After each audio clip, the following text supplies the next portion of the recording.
Porsche announced their radical new McLaren basher just a few months before the car made its crushing debut at Le Mans.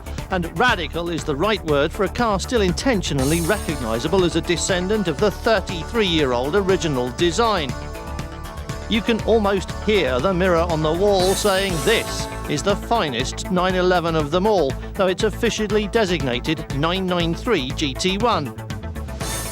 There are two major changes to the design of this car which will grab the attention of 911 purists. The first of them being that the rear engine layout has finally been swapped for the mid-car position favoured by the rest of the world since the mid-60s.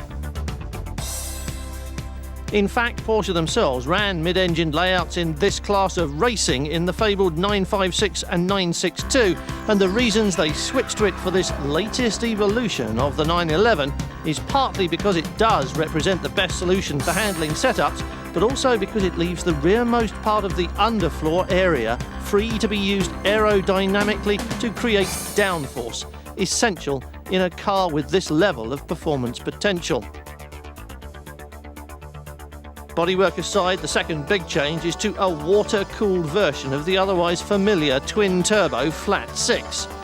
The 4-valve unit will become the standard in the 911 range, but the change was made because, in the words of race car guru Norbert Singer, Porsche are far more confident about mastering the thermal problems of highly stressed turbo engines if they are water-cooled.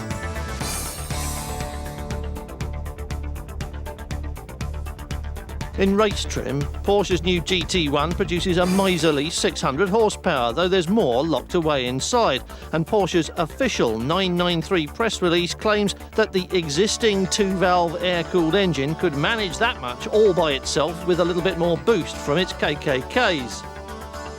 Apart from that apparently low level of internal stress, the tube frame engine carries no loads, though the transmission case does support the rear suspension.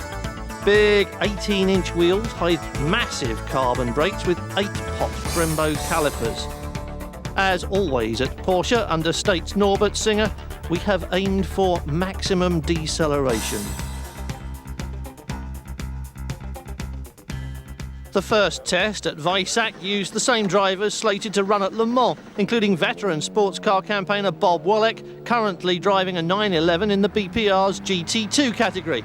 He was able to make a direct comparison between the two and, prohibited from Porsche from talking details, he merely described it as very nice.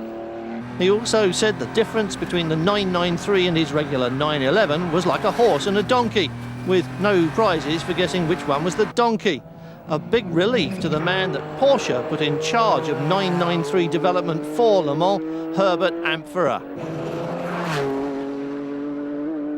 There was quite a lot of pressure on me during the last fortnight, and putting together this part and that pit, and asking for another support here and reorganization there. And as soon as I saw the cars together, I felt quite a lot of pressure down on me.